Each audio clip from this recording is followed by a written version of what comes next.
وہ یہ کہ اس کا ایمان بہت مضبوط تھا. نماز روزی کی پابند تو وہ تھی ہی، مگر اس کے علاوہ بھی وہ اپنے رب سے لو لگائے رکھتی. ہمارا گھرانہ زیادہ مذہبی گھرانہ نہ تھا. میں بھی 5 وقت کی نماز نہ پڑھتا اور اکثر نماز پڑھنے میں سستی دکھا جاتا. اماں ابا مجھے تاکید کرتے کہ میں 5 وقت کی نماز باقاعدگی سے مسجد میں جا کر پڑھوں، مگر مجھ سے باوجود کوشش کے یہ نہ ہو پاتا.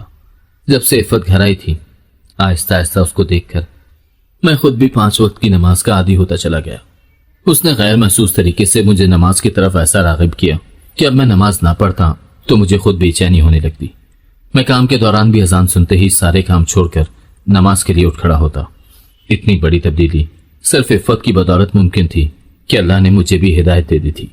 میں جس بنگلے میں نوکری کرتا، وہاں کے صاحب چاہتے تھے کہ میں ان کے گھر ہی سرونٹ کوارٹر میں قیام کر لوں اور اپنی بیوی کو بھی وہیں لے آؤں. میرے وجود سے ان کو کافی ڈھارس رہتی، مگر اماں ابا کو اس عمر میں کیسے اکیلا چھوڑ دیتا. میں ان کی اکلوتی اولاد اور بڑھاپے کا سہارا تھا. میرے صاحب کا نام مستقیم تھا. ان کے 2 بیٹے اور 1 بیٹی تھی، مگر صاحب کے دونوں بیٹے ہی ملک سے باہر ہوتے اور یہاں پر صرف 1 بیٹی ہی ان کے ساتھ رہتی. صاحب اپنی بیوی کی موت سے بہت اکیلے پڑ گئے.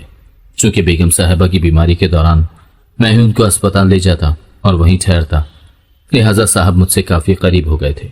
وہ مجھ سے اپنے دل کی بات بھی کر لیتے اور دکھ سکھ بھی بانٹ لیتے.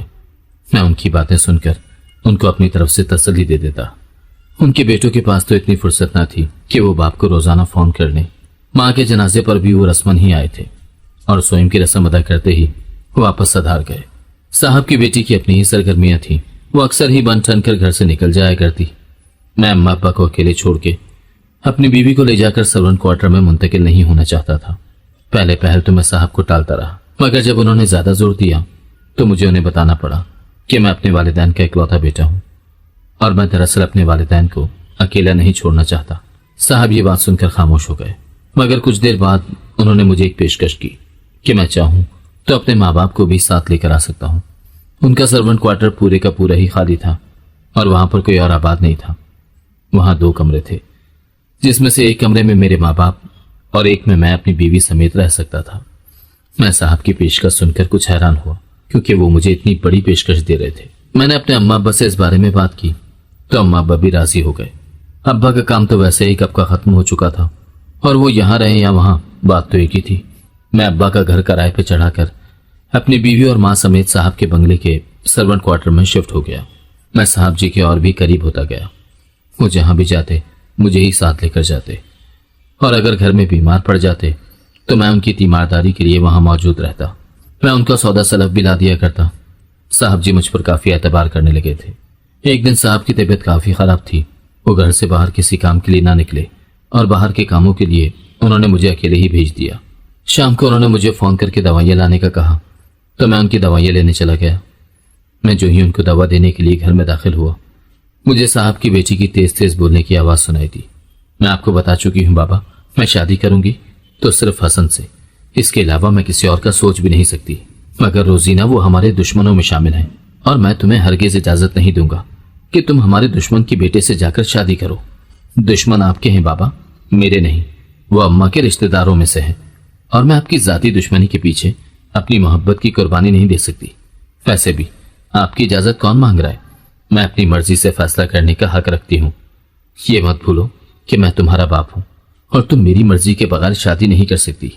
صاحب جی نے آخری کوشش کی تھی، مگر ان کی آواز میں مایوسی میں پہلے ہی دیکھ چکا تھا. آپ نے میری ماں کے ساتھ جو سلوک کیا تھا، اس کے بعد آپ مجھ سے امید نہ رکھیں کہ میں آپ کی بات مان کر اپنی زندگی برباد کروں گی.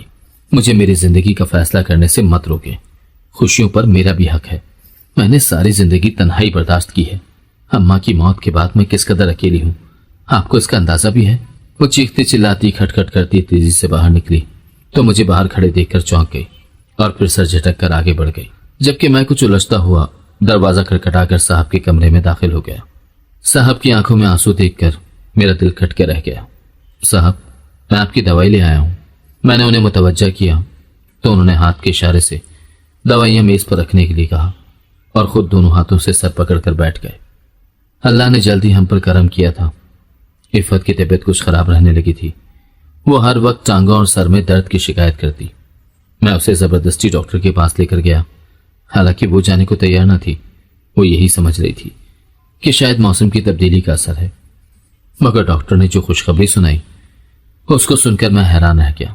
مجھے یقین نہ ہوتا کہ میں اتنی جلدی اتنے اعلیٰ عہدے پر فائز ہونے والا تھا، میں باپ بننے والا تھا۔ میرا دل چاہتا تھا کہ میں چیخ کر ساری دنیا کو بتاؤں کہ اللہ نے مجھے کتنی بڑی خوشخبری سے نوازا تھا۔ جبکہ عفت کچھ پریشان اور گھبرائی ہوئی سی تھی، شاید وہ اپنی طبیعت کے پیش نظر ڈر رہی تھی۔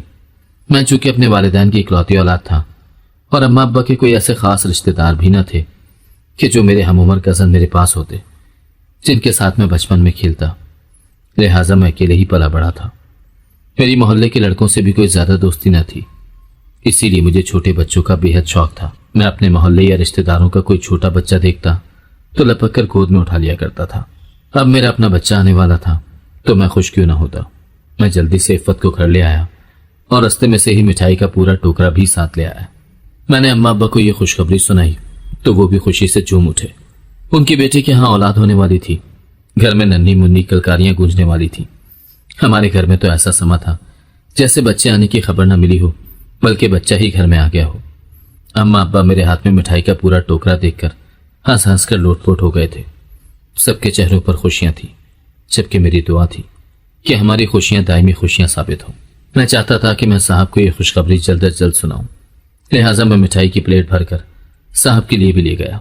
جیسے ہی میں دروازہ بجا کر اندر داخل ہوا تو یہ دیکھ کر حیران رہ گیا کہ وہ اپنے بستر سے نیچے گرے پڑے تھے اور نیم بے ہوشی کی حالت میں تھے۔ میں بھاگ کر ان کے پاس گیا اور ان کو اٹھانے کی کوشش کرنے لگا۔ میں نے 2-3 آوازیں دی مگر انہوں نے میری کسی بات کا کوئی جواب نہ دیا۔ میں نے گھبراہٹ میں چوکیدار کو اپنی مدد کے لیے بلایا اور صاحب کو اٹھا کر گاڑی میں ڈالا اور فوراً ان کو لے کر ہسپتال پہنچا۔ میرے پاس صاحب کی بیٹی کا نمبر نہ تھا اور جلدی میں صاحب کا موبائل اٹھا کر لانا بھی میں بھول گیا تھا۔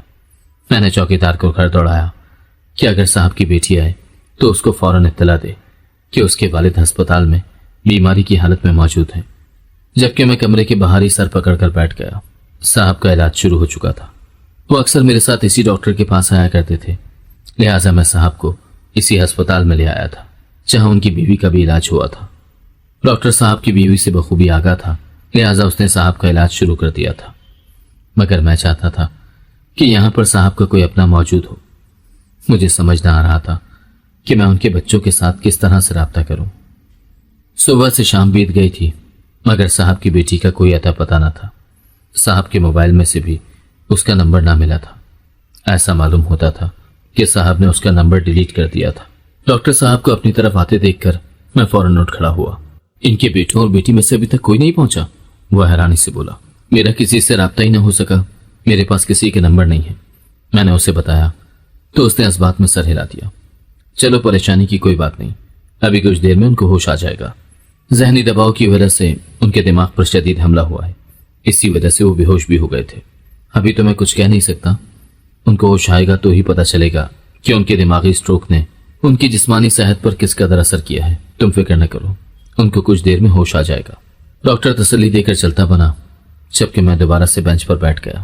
صاحب کو کچھ گھنٹوں میں ہوش آ گیا تھا۔ انہوں نے سب سے پہلے مجھے ہی بلایا۔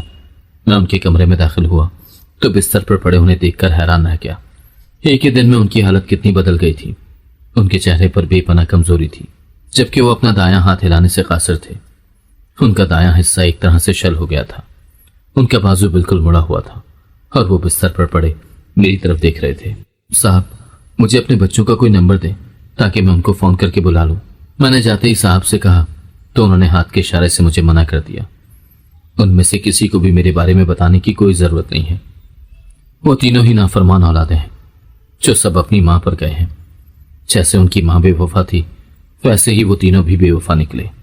میں نے اتنی محبت سے پال پوس کر ان کو جوان کیا تھا، مجھے کیا معلوم تھا کہ یہ کل کو مجھ سے ہی نفرت کرنے لگ جائیں گے۔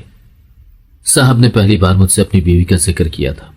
وہ مجھ سے کافی قریب تھے اور اپنا دکھ درد بانٹتے رہتے تھے، مگر انہوں نے آج تک کبھی اپنی بیوی کے بارے میں کوئی بات نہ کی تھی۔ میں چپ چاپ سنتا رہا۔ صاحب کے حکم کی نافرمانی میں نہیں کر سکتا تھا، مگر میں چاہتا تھا کہ صاحب کو بتائے بنا ان کے بیٹوں کو باخبر کر دوں۔ ہو سکتا ہے کہ وہ باپ کی ایسی حالت کا سن کر لوٹ آئیں۔ صاحب جی تو اس وقت غصے اور دکھ میں تھے، اسی لیے وہ ایسا کہہ رہے تھے، مگر ایک اولاد اپنے ماں باپ سے کیسے غافل ہو سکتی ہے؟ یہ بات مجھ سے ہضم نہ ہو پا رہی تھی۔ میرا دل صاحب کے لیے ہمدردی سے لبریز تھا۔ تم ایک کام کرنا، میری طبیعت جیسے ہی بہتر ہو تم وکیل کو بلانا، میں اپنی جائیداد اور مکان کا فیصلہ کرنا چاہتا ہوں۔ صاحب نے کہا تو میں نے اس بات میں سر ہلا دیا۔ فکر نہ کریں صاحب، آپ خود سارے معاملات طے کریں گے، بس ایک بار آپ ٹھیک ہو کر گھر کو چلیں، سب ٹھیک ہو جائے گا۔ میں نے انہیں تسلی دی تو انہوں نے خاموشی سے آنکھیں موند لی، مگر ان کی آنکھوں سے ٹپکتا آنسو میں صاف دیکھ سکتا تھا۔ اللہ نے مجھے جلد ہی ایک بیٹے سے نوازا تھا۔ میری خوشی کا کوئی ٹھکانہ نہ رہا تھا، میں ہواؤں میں اڑ رہا تھا۔ میں نے ہسپتال سے ہی فون کر کے اماں ابا کو خوشخبری سنا دی تھی۔ اماں ابا بھی کچھ ہی دیر میں دوڑے ہوئے ہسپتال چلے آئے تھے۔ ہم سبھی بہت خوش تھے، اللہ تعالیٰ نے بہت کرم کیا تھا۔ میری بیوی کی طبیعت بھی بالکل ٹھیک ٹھاک تھی، مجھ سے تو صبر ہی نہ ہو پا رہا تھا۔ میں چاہتا تھا کہ یہ جلدی سے بڑا ہو تاکہ میں اس کے ساتھ کھیلوں کودوں، اس کو اپنے کندھے پر بٹھا کر سیر کرواؤں، مگر میری خوشیوں کو نہ جانے کس کی نظر لگ گئی تھی۔ میرا بیٹا 2 سال کا ہو گیا تھا کہ وہ اچانک کھیلتا ہوا گر گیا اور بے ہوش ہو گیا۔ میں ایک دم ڈر گیا۔ میں فوراً اس کو لے کر ہسپتال بھاگا۔ ڈاکٹر نے اس کا مکمل معائنہ کیا تو ڈاکٹر نے روح فرسا خبر سنا دی، تمہارے بیٹے کے دل میں سوراخ ہے، اس کی سرجری کرنا ہوگی۔ سرجری کے علاوہ کوئی اور علاج موجود نہیں ہے، تاہم ابھی اس کو کچھ اور بڑا ہو لینے دو، تب تک تم باقاعدگی سے دوا استعمال کرو۔ یہ خبر سن کر میں صدمے سے دوچار ہو گیا۔ مجھے یقین نہ ہوتا کہ میرا بیٹا اس قدر بیمار تھا۔ اس کے دل میں پیدائشی سوراخ تھا، مگر ہمیں ہی معلوم نہ ہوا تھا۔ ڈاکٹر نے ہمیں ڈھیروں دوائیوں کے ساتھ رخصت کر دیا اور میں بوجھل دل کے ساتھ اپنے بیٹے کو لیے ہسپتال سے گھر چلا آیا۔ میری زندگی کا محور میرا بیٹا ہی تھا، میں اس کی زندگی کے لیے کچھ بھی کر سکتا تھا۔ مجھے اپنے بیٹے کی بیماری کے بارے میں صاحب کو اطلاع دینے کا موقع ہی نہ ملا۔ میں اس قدر دکھی تھا کہ 2 دن تک اپنے کمرے سے ہی نہ نکلا اور اپنے بچے کو گود میں لیے بیٹھا رہا۔ صاحب نے بھی مجھے نہ بلایا۔ میں اپنے بچے سے جدا ہونے کا سوچ بھی نہ سکتا تھا۔ میں چاہتا تھا کہ میں کسی طرح اپنا دل نکال کے اپنے بچے کو لگا دوں، مگر ایسا ممکن نہ تھا۔ اگر ایسا ممکن ہوتا تو میں یہ کام سب سے پہلے کر گزرتا۔ تیسرے دن میں ہمت کر کے باہر نکلا تھا کہ صاحب کو جا کے اپنے بچے کی بیماری کے متعلق بتا سکوں، مگر مجھے یہ موقع ہی نہ مل سکا۔ صاحب اس دنیا میں نہیں رہے۔ چوکیدار نے مجھے اطلاع دی تو میں حیران نظروں سے اسے دیکھنے لگا۔ کل رات صاحب کی بیٹی آئی تھی، وہ صاحب کو ہسپتال لے گئی تھی۔ ان کی طبیعت بہت خراب تھی اور ابھی کچھ دیر پہلے ہی ان کے مرنے کی اطلاع آئی ہے۔ مجھے یقین ہی نہ ہوتا کہ صاحب ہمیں اتنی جلدی چھوڑ کر چلے گئے تھے۔ وہ کافی عرصے سے بیمار تھے، اب تو انہوں نے گھر سے نکلنا بالکل بند کر دیا تھا، اپنے کمرے میں ہی رہتے۔ ان کی بیٹی نے اپنی مرضی سے شادی کر لی اور اب وہ اپنے باپ کے جنازے پر آئی تھی۔ صاحب کے بیٹے بھی جنازے میں شریک تھے۔ صاحب کی میت اٹھانے کے بعد وہ آپس میں زمین و جائیداد بانٹنے لگے۔ ہم یہ بنگلہ بھی جلد ہی آ کر بیچ دیں گے، تب تک تم اپنے رہنے کا کوئی بندوبست کر لو۔ صاحب کے بیٹوں نے ہم سب ملازموں کو کہا تو ہم حیران ہو کر اسے دیکھنے لگے۔ میں اتنی جلدی اپنا انتظام کہاں کرتا؟ اوپر سے میرا بیٹا اس قدر بیمار تھا، اس کے علاج کے لیے پیسوں کی ضرورت تھی، مگر صاحب کے مرتے ہی ہمارا دانا پانی اس گھر سے اٹھ گیا تھا۔ ویسے بھی انہوں نے اس گھر کا کیا کرنا تھا، وہ تو بیرون ملک میں رہتے تھے۔ میں یہاں پر رکوں گی کچھ عرصے تک، اس گھر کو مت بیچو، جب میں گھر خالی کروں گی تو پھر اس مکان کو بیچ دیں گے۔ صاحب کی بیٹی بولی تو میرے دل کو ڈھارس ہوئی۔ اس کے بھائیوں نے بھی رضامندی دے دی۔ ٹھیک ہے، جب تک چاہو رہ سکتی ہو، ہمیں کوئی اعتراض نہیں۔ میں نے آس بھری نظروں سے صاحب کی بیٹی کی طرف دیکھا تھا کہ اسے اپنے ساتھ ملازموں کی ضرورت تو پڑے گی، تو شاید وہ ہمیں یہاں رہنے دے اور ہماری نوکریاں خطرے میں نہ پڑیں۔ صاحب کی بیٹی نے مجھے اور چوکیدار کو نوکری سے فارغ نہ کیا تھا۔ ہم اپنی ڈیوٹی پر مامور تھے، مگر اس نے ہمیں کچھ خاص ہدایات دی تھی کہ اگر میرا شوہر تمہیں گیٹ پر نظر آیا تو اس کو اندر مت داخل ہونے دینا۔ میں نے اس سے علیحدگی اختیار کر لی ہے۔ اس نے چوکیدار کو اپنا حکم سنایا اور تنتناتی ہوئی اندر داخل ہو گئی۔ صاحب نے اسے منع کیا تھا کہ وہ حسن سے شادی نہ کرے، مگر پھر بھی وہ اس سے اپنی مرضی سے شادی رچا کر چلی گئی تھی، اور اب جب کہ وہ خود حاملہ تھی تو اپنے شوہر سے علیحدگی اختیار کر کے واپس آ گئی تھی۔ ان امیر زادیوں کی زندگیوں کا بھی کبھی کوئی پتہ نہیں ہوتا۔ فیصلے یہ اپنی مرضی اور ضد سے کام سر انجام دے کر فیصلے کرتی پھرتی ہیں۔ میں نے افسوس سے سوچا اور واپس اپنے کوارٹر کی طرف آ گیا۔ میری تو اپنی زندگی لٹ گئی تھی۔ ایک طرف اپنے بچے کی بیماری کا بے انتہا دکھ تھا، اوپر سے صاحب جی کی موت کا دکھ لاحق ہو گیا تھا۔ اگر صاحب زندہ ہوتے تو میری کوئی نہ کوئی مدد کرتے، اب میں ان کی بیٹی سے جا کے پہلے ہی دن کیسے مدد مانگ لیتا، جبکہ ابھی ان کے باپ کی موت واقع ہوئی تھی اور وہ اس گھر میں واپس لوٹی تھی۔ مجھے امید تھی کہ وہ 1 روپیہ بھی میرے ہاتھ پر نہ رکھتی، اور ویسے بھی وہ مجھے کچھ خاص پسند نہ کرتی تھی۔ میری بیٹی کے متعلق ڈاکٹر نے مجھے بہت خاص ہدایت دی تھی۔ اسے زیادہ کھیلنا کودنا منع تھا، اس کا جسم تھک جاتا تو وہ بے ہوش ہو جاتا، لہٰذا ہم اس کی بہت حفاظت کرتے۔ وہ خود بھی بیماری کی وجہ سے چڑچڑا ہو گیا تھا۔ اس کو اسکول جانے کا بہت شوق تھا، لیکن ابھی اس کو اسکول میں داخل کروانا مناسب نہ تھا۔ اگر وہ گر جاتا تو اس کی جسمانی صحت متاثر ہوتی، لہٰذا ہم نے اس کو گھر میں ہی رکھا تھا۔ میری بیوی اسے خود پڑھاتی اور اس کا شوق پورا کرنے کی کوشش کرتی۔ اماں ابا الگ پریشان تھے، وہ اتنی بڑی بیماری اور دکھ سے ڈر کر بالکل ہی کمزور ہو گئے تھے۔ میں نہیں جانتا تھا کہ علاج کے پیسے کہاں سے آئیں گے۔ میں اپنے بیٹے کی بیماری کے علاج کے لیے پیسوں کی طرف سے بہت پریشان تھا۔ ابا کا کہنا تھا کہ تو مکان بیچ دے جو ہم نے کرائے پر چڑھا رکھا ہے، اس کو بیچ کر جو پیسے ملیں گے وہ تو اپنے بیٹے کے علاج پر لگا۔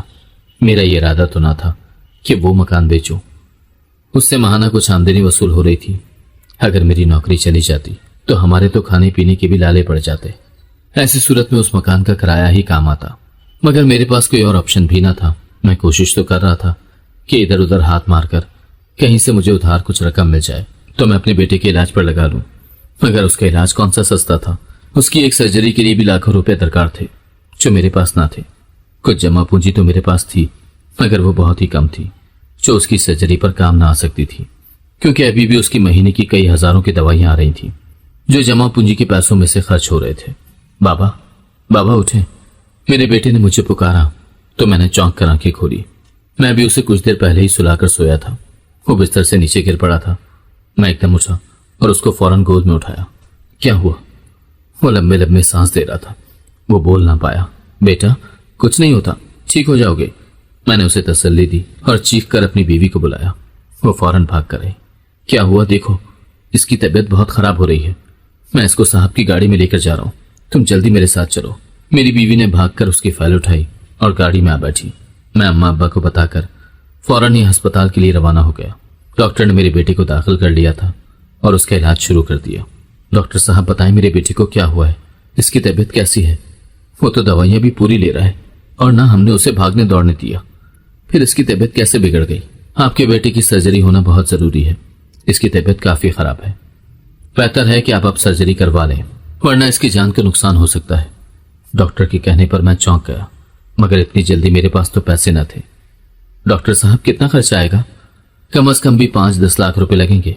ڈاکٹر کا جواب سن کر میں چونک گیا۔ میرے پاس 1-2 لاکھ ہی تھا جس میں کام ہونا ممکن نہ تھا۔ مکان بھی اتنی جلدی نہ بک سکتا تھا۔ میں کیا کرتا مجھے سمجھ نہ آ رہی تھی۔ ڈاکٹر صاحب آپ آپریشن کی تیاری کریں، میں پیسوں کا انتظام کرتا ہوں۔ میں ڈاکٹر کو کہہ کر ہسپتال سے نکل پڑا۔ میں نے گھر آ کر اماں ابا کو اس کی حالت کے پیش نظر بتایا تو ابا نے مجھے پہلے مکان بیچنے کا ہی کہا۔ اتنی جلدی کیسے بکے گا؟ میں کچھ اور انتظام کرتا ہوں، میں میڈم سے بات کرتا ہوں، ہو سکتا ہے کہ وہ کچھ مدد کر سکیں۔ میں میڈم کے پاس جا پہنچا۔ اگر صاحب ہوتے تو مجھے ان سے مانگنے کی ضرورت بھی نہ پڑتی، وہ خود ہی پیسے نکال کر میرے ہاتھ پر رکھ دیتے۔ میں سوچتا ہوا میڈم کے گھر جا پہنچا۔ کیا بات ہے؟ مجھے بازار جانا تھا اور تم کہاں غائب ہو؟ اس نے آتے ہی مجھے ڈانٹ دیا۔ میرا بچہ بہت بیمار ہے، وہ ہسپتال میں داخل ہے، مجھے اس کے علاج کے لیے پیسوں کی ضرورت ہے۔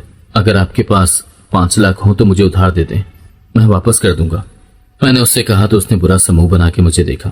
تمہارا دماغ خراب تو نہیں ہے؟ تم 5 لاکھ مجھ سے ایسے مانگ رہے ہو جیسے 5 روپے کی بات کر رہے ہو۔ میرے پاس اتنے پیسے نہیں ہیں، میں تو خود اپنے شوہر کا گھر چھوڑ کر یہاں آئی بیٹھی ہوں۔ تمہیں تو معلوم ہی ہے ساری جائیداد میں سے حصہ بھائی لے کر چل دیے ہیں، ایک ہی گھر ہی بچا ہے جو میں نے مجبوری میں ان کی منتیں کر کے انہیں بیچنے سے روکا ہے، ورنہ وہ تو کب کا یہ گھر بھی بیچ دیتے۔ میرے پاس آمدنی کا کوئی ذریعہ نہیں ہے، تھوڑی بہت بچت کے پیسے میرے پاس پڑے ہیں، انہی سے گزارا کر رہی ہوں۔ میں تمہیں کہاں سے پیسے دے سکتی ہوں؟ میڈم نے مجھے اپنی پوری داستان کہہ سنائی تو میں چپ چاپ سر جھکائے واپس پلٹنے لگا، مگر پیچھے سے مجھے میڈم کی چیخوں کی آواز سنائی دی تو فوراً پلٹا۔ وہ پیٹ پکڑے صوفے پر بیٹھ رہی تھی۔ چلتی گاڑی نکالو، مجھے ہسپتال جانا ہوگا۔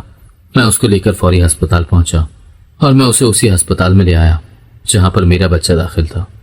یہ وہی ہسپتال تھا جہاں پر صاحب جی نے اپنا دم توڑا تھا۔ میں ہسپتال میں سر جھکائے پریشان بیٹھا تھا۔ ابھی تک کوئی امید کا سرا ہاتھ نہ آیا تھا۔ میری واحد امید میڈم ہی تھی، مگر اس نے بھی مجھے پیسے دینے سے انکار کر دیا تھا۔ اس کے پاس پیسے ہوتے بھی تو وہ کیوں دیتی؟ وہ صاحب جی کی بیٹی تھی، مگر وہ بالکل بھی صاحب جی پر نہیں گئی تھی۔ ویسے بھی وہ خود ایسی حالت میں تھی کہ وہ اس وقت دوسروں کی مدد کرنے کا سوچتی یا اپنے آپ کو سنبھالتی۔ میڈم کے ہاں بیٹا ہوا ہے، میڈم کی ملازمہ نے مجھے آ کر بتایا تو مجھے کوئی خاص خوشی نہ ہوئی۔ میڈم کے بیٹا ہونے سے مجھے کیا سروکار تھا؟ مجھے تو اپنے بیٹے کی جان بچانے کی فکر تھی۔ اچھی بات ہے، میں نے سرسری سے انداز اپنایا اور دوبارہ سے سر ہاتھوں پر گرا کر بیٹھ گیا۔ مجھے معلوم ہوا ہے کہ تمہیں پیسوں کی ضرورت ہے۔ مجھے اپنے دائیں طرف سے اجنبی سی آواز سنائی دی تو میں نے سر اٹھا کر فوراً دائیں جانب دیکھا۔ وہ کوئی شخص تھا جو میری ہی بینچ کے دوسرے کونے پر پاؤں جمائے بینچ سے ٹیک لگائے بڑے پرسکون انداز میں بیٹھا مجھے دیکھ رہا تھا۔ میں نے اس کے حلیے کا جائزہ لیتے ہوئے پوچھا۔ وہ پینٹ شرٹ میں ملبوس، شکل سے ہی کسی امیر گھرانے کا فرد معلوم ہوتا تھا۔ میں جو کوئی بھی ہوں، اس سے تمہیں سروکار نہیں ہونا چاہیے۔ ہاں، تم مجھے اپنے لیے فرشتہ سمجھ سکتے ہو، کیونکہ میں تمہیں تمہارے بیٹے کے علاج کے لیے پیسے دینے آیا ہوں۔ اس کی بات سن کر میں حیران ہوا اور فوراً ہی سیدھا ہو کر بیٹھ گیا۔ یہ آپ کیا کہہ رہے ہیں؟ آپ واقعی مجھے میرے بیٹے کے علاج کے لیے پیسے دیں گے؟ میں نے خوشی سے پوچھا تو اس نے اس بات میں سر ہلا دیا۔ ہاں، کیوں نہیں؟ 5 لاکھ تو کیا، میں تمہیں 10 لاکھ دینے کو تیار ہوں، کیونکہ آپریشن کے بعد بھی تو اس کے علاج کے لیے پیسوں کی ضرورت پڑے گی۔ باقی کا پیسہ اس وقت کام آئے گا، میں آپ کی ایک ایک پائی لوٹا دوں گا۔ میں نے جذبات سے بھاری آواز میں کہا۔ میرا لہجہ بھیگ چکا تھا۔ ارے نہیں، اس کی کیا ضرورت ہے؟ میں تم سے پیسے واپس نہیں مانگوں گا، اس نے نرم آواز میں کہا تو مجھ پر حیرتوں کے پہاڑ ٹوٹ پڑے۔ یہ آپ کیا کہہ رہے ہیں؟ میں تو آپ کو جانتا بھی نہیں، آپ میری اتنی مدد کیوں کریں گے؟ بالآخر میرے لبوں پر وہ سوال آ ہی گیا جو کب سے میرے دل میں مچل رہا تھا۔ میں تمہاری مدد اس لیے کروں گا کیونکہ اس کے بدلے میں تمہیں بھی میرا ایک کام کرنا ہوگا۔ اس نے اپنے مطلب کی بات کی تو میں چونک گیا۔ کیسا کام؟ میں نے حیران ہو کر پوچھا۔ تمہاری میڈم کے ہاں بچہ پیدا ہوا ہے، مجھے بس وہ بچہ لا دو تو میں تمہیں 10 لاکھ نقد اسی وقت دے کر جاؤں گا۔ بالآخر اس نے اپنی بات کہی تو میں چونک گیا اور حیران ہو کر اس کی طرف دیکھنے لگا۔ پر آپ ہیں کون؟ میں نے آج سے پہلے اسے کبھی نہ دیکھا تھا۔ میں حسن ہوں، اس بچے کا باپ۔ مجھے اپنا بچہ چاہیے۔ میں اپنا بچہ اس عورت کے ہاتھوں میں نہیں چھوڑ سکتا جو خود نشے کی عادی ہے، جس سے خود اپنے آپ کو نہیں سنبھالا جاتا۔ وہ میرے بچے کو کیسے سنبھالے گی؟ تم اپنے بچے کی زندگی بچا سکتے ہو اور ساتھ میں مجھے بھی موقع دے سکتے ہو کہ میں اپنے بچے کی زندگی سنوار سکوں، مگر یہ بہت بڑا جرم ہے۔ میں ایک ماں سے اس کا بچہ کیسے چھین سکتا ہوں؟ میں سوچو بچار میں مبتلا تھا۔ زیادہ مت سوچو، اپنے بچے کی زندگی بچانے کے بارے میں سوچو۔ ویسے بھی تم بچہ چرا کر اس کی زندگی ضائع نہیں کر رہے، وہ محفوظ ہاتھوں میں ہوگا، اپنے باپ کے ہاتھوں میں ہوگا۔ میرے پاس روپے پیسے کی کوئی کمی نہیں ہے، جبکہ میں حیران پریشان تھا کہ میں ایسا کیسے کر سکتا ہوں۔ میں وہ بچہ اٹھا کر صاحب کو کیسے دے سکتا ہوں؟ مجھے کچھ سمجھ نہ آ رہا تھا۔ میں اپنے بچے کی محبت کے سامنے ہار گیا تھا۔ میں اپنی بیوی کی آنکھوں سے بھری آنسوؤں کے سامنے بے بس ہو گیا تھا۔ میں اپنے بیٹے کی امیدوں کا سہارا بن گیا تھا۔ میرا بچہ ہم 4 لوگوں کی مسکراہٹ کی ضمانت تھا، میں اسے کیسے جانے دیتا؟ میں نے وہی کیا جو ایک مجبور باپ کر سکتا تھا۔ میں نے میڈم کا بچہ اٹھا کر اس کے باپ کے حوالے کر دیا۔ میڈم کو کانوں کان خبر بھی نہ ہوئی تھی۔ میں آسانی سے بچے کے پاس جا سکتا تھا۔ گھر سے کوئی بھی سامان منگوانا ہوتا تو میں میڈم کے کمرے میں دینے جاتا۔ میڈم باتھ روم میں گئی تو میں نے بچہ اٹھا کر باپ کے حوالے کر دیا۔ یہ کام میرے لیے کچھ اتنا مشکل ثابت نہ ہوا تھا۔ بچے کے باپ فوراً ہی بچے کو لے کر ہسپتال سے نکل گیا تھا۔ کچھ دیر کے بعد ہسپتال میں چیخو پکار مچ گئی۔ میڈم کا بچہ ہسپتال سے غائب ہو گیا تھا۔ یہ کیسے ممکن تھا؟ ہسپتال کا عملہ بے حد گھبرایا ہوا تھا۔ پولیس کو بلا لیا گیا تھا۔ میرے بچے کو کس نے چرایا ہے؟ مجھے بتاؤ، میرے بچے کو کس نے چرایا؟ وہ غم کی شدت سے بے حال تھی۔ میں جانتا تھا کہ میں نے بہت بڑا ظلم کر دیا تھا، اگر میں کیا کرتا؟ میرے پاس کوئی اور راستہ نہ تھا۔ میڈم کی چیخیں مجھ سے برداشت نہ ہوئی تو میں کمرے سے باہر نکل آیا۔ میرے بیٹے کا آپریشن شروع ہو گیا تھا۔ میں اس کی زندگی کے لیے دعائیں مانگ رہا تھا۔ میں سجدے میں گر پڑا تھا۔ یا خدا، میرے بچے کو بچا لے۔ پولیس ہسپتال میں پھر کر تفتیش کر رہی تھی، مگر چونکہ میرے بچے کا آپریشن جاری تھا لہٰذا کوئی بھی میرے پاس نہ آیا اور مجھ سے کوئی سوال جواب نہ کیا گیا۔ میڈم کے بچے کا سراغ جلد ہی مل گیا تھا۔ پولیس نے بتایا کہ بچہ باپ کے پاس ہے، وہ باپ ہی اس کو اٹھا کر لے گیا تھا۔ ہم باپ سے یوں بچہ لا کر آپ کے حوالے نہیں کر سکتے، آپ کو عدالت میں جانا ہوگا۔ پولیس نے میڈم کو صاف بتا دیا تھا، مگر وہ بڑے امیر کبیر گھرانے سے تعلق رکھتا تھا جبکہ میڈم کے پاس اب بچہ ہی کیا تھا۔ میڈم کے بھائی بھی اس کا ساتھ دینے کے لیے تیار نہ تھے۔ ایسے میں میڈم کے لیے بچہ حاصل کرنا بہت مشکل تھا۔ میرے بچے کے آپریشن کو کئی گھنٹے گزر چکے تھے، ابھی تک ڈاکٹر نے اس کی خیریت سے باخبر نہ کیا تھا۔ میں اس وقت ہسپتال میں باہر بینچ پر ہی پریشان حال بیٹھا تھا۔ تبھی میڈم گھر جانے کے لیے نکلی تو وہ میرے پاس رک گئی۔ میں نے سنا تمہارے بچے کا آپریشن جاری ہے؟ اس نے میری طرف دیکھے بنا پوچھا تو میں بینچ سے اٹھ کھڑا ہوا۔ میں اس کو کیا جواب دیتا؟ میں چپ چاپ کھڑا ہو گیا۔ اس نے میرے چہرے پر ایک گہری نظر ڈالی۔ تمہارے پاس آپریشن کے لیے پیسے کہاں سے آئے؟ اس کا سوال سن کر مجھ پر گھڑوں پانی پڑ گیا۔ میرے پاس اس کے کسی سوال کا کوئی جواب نہ تھا۔ وہ کچھ لمحے میرے چہرے کو تکتی رہی، جبکہ میں نے سر جھکا لیا تو وہ آگے بڑھ گئی۔ سرجری کامیاب نہ رہی تھی۔ ڈاکٹر نے 48 گھنٹوں کے بعد میرے بیٹے کی موت کی خبر سنا دی۔ میرا دل چاہتا کہ میں اپنے آپ کو بھی ختم کر لوں، مگر میں اماں ابا اور اپنی بیوی کا سوچتا تو حوصلہ کرتا۔ میری بیوی کا الگ رو رو کر برا حال تھا۔ میں اپنے بچے کا جنازہ لے کر ابا کے گھر آ گیا تھا، جو کرائے پر دیا ہوا تھا۔ وہ میں نے 1 ہفتہ پہلے ہی خالی کروا دیا تھا، کیونکہ میں اس مکان کو بیچ کر اپنے بیٹے کی سرجری کے لیے پیسہ لگانا چاہتا تھا، مگر مکان بیچنے کی نوبت ہی نہ آئی تھی۔ میں اپنا سارا سامان بھی میڈم کے گھر ہی چھوڑایا تھا۔ میں ان کے سرونٹ کوارٹر سے کچھ بھی اٹھا کر نہ لایا۔ وہیں میرے بچے کے کپڑے، کھلونے اور ہر چیز موجود تھی۔ جب بچہ ہی نہ رہا تھا تو مجھے اس کی چیزوں کا کیا کرنا تھا؟ میں واپس مڑ کر ان کے گھر نہ گیا اور ابا کے گھر رہنے لگا۔ ہم سب کی خوشیاں ہم سے روٹ گئی تھیں۔ ہم میں سے کوئی بھی بچے کے غم سے نہ نکل پا رہا تھا، مگر زندگی گزارنے کے لیے حوصلہ کرنا ضروری تھا۔ ہم ایک دوسرے کو حوصلہ دیتے۔ وہ تو جنت کا پھول تھا، واپس چلا گیا۔ اللہ تعالیٰ اور دے دے گا۔ ابا مجھے تسلی دیتے اور ہماری پریشانی کم کرنے کی کوشش کرتے۔ اس آدمی نے جو مجھے رقم دی تھی، اس میں سے باقی پیسوں کی میں نے ایک ٹیکسی خرید لی۔ میں وہ ٹیکسی چلانے لگا، اس سے ہماری گزر بسر ہونے لگی۔ ایک دن میں ہسپتال کے باہر سواری کے انتظار میں کھڑا تھا، تبھی ایک خاتون اپنے بچے کو لے کر ٹیکسی میں سوار ہو گئی۔ اس نے مجھے نالا اسٹاپ پر چلنے کو کہا تو میں نے گاڑی چلا دی۔ راستے میں اس عورت نے مجھے گاڑی روکنے کے لیے کہا، آپ یہاں گاڑی روکیں، میں ذرا کھانا لے کر آؤں۔ وہ بولی تو میں نے گاڑی روک دی۔ وہ اپنا بچہ گاڑی میں ہی چھوڑ کر کھانا لینے کے لیے چلی گئی، مگر کافی دیر کے بعد بھی اس کی واپسی نہ ہوئی تو میں چونک گیا۔ وہ اپنے بچے کو چھوڑ کر بھاگ گئی تھی۔ میں ہوٹل کے اندر تک اس کی تلاش میں گیا، مگر وہ وہاں ہوتی تو مجھے دکھائی دیتی۔ وہ دوسرے دروازے سے نکل کر کب کی جا چکی تھی۔ مجبوراً میں ٹیکسی چلاتا ہوا گھر آ گیا اور بچہ نکال کر بیگم کے حوالے کر دیا۔ یہ کیا ہے؟ وہ حیرانی سے بولی۔ کوئی عورت ٹیکسی میں اپنا بچہ چھوڑ کر چلی گئی۔ میں نے بیوی کو اطلاع دی تو وہ چونک گئی۔ اس نے فوراً ہی بچے کی چادر کھول کر دیکھا تو وہ ایک دم پیچھے ہٹی۔ میری بھی جان نکلنے لگی۔ اس بچے نے ہمارے بچے کے کپڑے پہنے ہوئے تھے جب میرا بیٹا پیدا ہوا تھا، تو ایسے ہی چھوٹے کپڑے اس کے بھی تھے۔ ہم اپنے بچے کا سارا سامان میڈم کے گھر چھوڑ کر چلے آئے تھے۔ اس کے تن پر وہی کپڑے تھے جب میرا بیٹا چھوٹا تھا تو وہ پہنتا تھا۔ میری بیگم نے اس کے تمام کپڑے سنبھال کر اسی میڈم کے سرونٹ کوارٹر میں رکھے تھے۔ اس کی کوئی بھی چیز کسی کو نہ دی تھی۔ اس کی موت کے بعد ہم لوگ واپس پلٹ کر گئے ہی نہ تھے۔ یہ سب کیا ہے؟ یہ کپڑے تو میرے بیٹے کے ہیں۔ کیا اللہ نے ہمیں اپنا بیٹا واپس لوٹا دیا ہے؟ میری بیوی کی آنکھیں جب گانے لگیں تو میں نے حیرانی سے دیکھا۔ یہ کیا بات کر رہی ہو تم؟ یہ ہمارا بچہ نہیں ہے۔ تبھی دروازے پر دستک کی آواز سن کر میں چونک گیا۔ میں نے آگے بڑھ کر دروازہ کھولا تو سامنے پولیس موجود تھی۔ تم ہسپتال سے بچے کو چرا کر لائے ہو۔ پولیس نے اندر داخل ہو کر مجھے گریبان سے پکڑ لیا۔ یہ آپ کیا کہہ رہے ہیں؟ میں بچہ کیوں چراؤں گا؟ تبھی مجھے پولیس کے پیچھے وہی عورت دکھائی دی تھی جو ٹیکسی میں سوار تھی۔ یہی میرا بچہ ہے، اس نے لپک کر اپنے بچے کو اٹھا لیا۔ یہ آدمی بچہ چرا کر لایا ہے۔ میں نے اس کو ہسپتال میں اپنے کمرے میں داخل ہوتے دیکھا تھا۔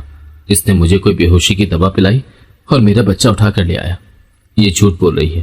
یہ خود میری ٹیکسی میں بچہ چھوڑ کر گئی تھی۔ تمہارا دماغ تو خراب نہیں ہو گیا؟ میں اپنا بچہ چھوڑ کر کیوں جاؤں گی؟ وہ پولیس کے سامنے صاف مکر گئی اور مجھ پر جھوٹا الزام لگا دیا۔ مجھ پر تو حیرتوں کے پہاڑ ٹوٹ پڑے۔ پولیس مجھے گریبان سے پکڑ کر گھسیٹتی ہوئی لے جانے لگی۔ میری بیوی اور اماں ابا بھی کمرے سے نکل کر میرے پیچھے بھاگے تھے۔ آپ کہاں لے جا رہے ہیں میرے بیٹے کو؟ ابا نے پولیس والے کی منت کر کے اسے روکا۔ اور بابا جی، بچہ چرایا ہے ہسپتال سے تمہارے بیٹے نے، پولیس کا ایک آدمی تنزن بولا تھا۔ نہیں ابا، میں نے ایسا کچھ نہیں کیا۔ میں نے ابا کو صفائی دینے کی کوشش کی۔ تھانے دار صاحب، میں نے اپنے بچے کی ایسی تربیت نہیں کی کہ یہ ایسا کوئی جرم کرے۔ ابا میری صفائی میں بولے تھے، مگر آپ کے بیٹے نے تو میرا بچہ بھی ہسپتال سے چرایا تھا اور اس کے بدلے 10 لاکھ روپے کی رقم نقد حاصل کی تھی۔ دروازے سے اندر داخل ہوتی میرے صاحب کی بیٹی بولی تو میں حیران ہو کر اسے دیکھنے لگا۔ اماں ابا بھی چونک گئے۔ تم کون ہو بیٹی؟ اماں آگے بڑھ کر بولی تو وہ میرے سامنے آ کر سینے پر ہاتھ لپیٹ کر کھڑی ہو گئی۔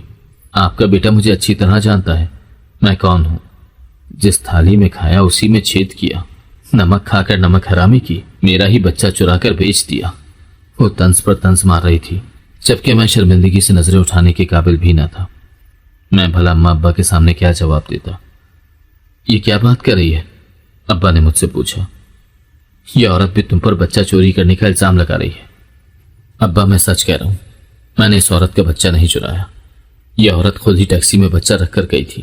میں نے ایک بار پھر وہی کچھ کہا جو پہلے کہہ چکا تھا۔ اچھا، اور میرے بچے کے بارے میں کیا کہو گے؟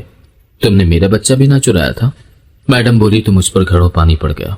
میں اس قدر شرمندہ تھا کہ کچھ بھی کہنے کے قابل نہیں تھا۔ ہاں، میں نے میڈم کا بچہ چرایا تھا۔ میں نے اپنے بیٹے کی زندگی بچانے کے لیے میڈم کا بچہ چرا کر 10 لاکھ میں ان کے شوہر کو بیچ دیا۔ اس نے مجھے اپنے بیٹے کے علاج کے لیے پیسے دیے تھے۔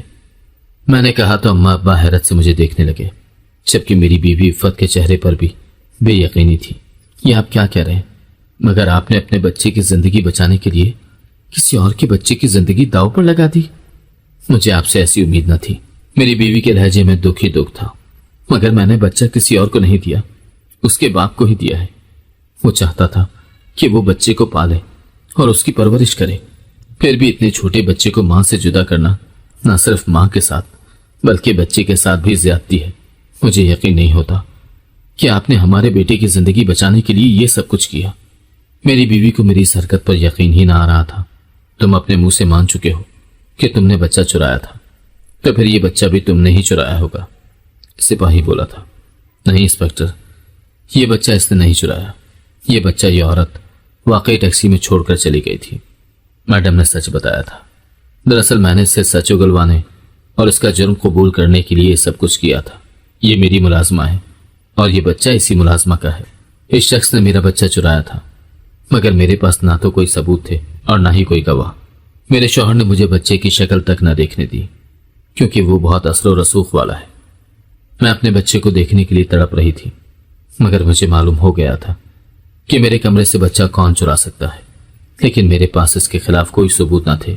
اسی لیے میں نے یہ سب کیا تاکہ یہ اپنے جرم کی سزا پا سکے۔ میں اپنے شوہر کو تو اس کے جرم کی سزا نہیں دلوا سکتی، مگر اس شخص کو دلوا سکتی ہوں۔ آخر اس نے ہی میرا بچہ اٹھا کر اس تک پہنچایا تھا، ورنہ میں اسے اپنے کمرے میں بھی داخل نہ ہونے دیتی۔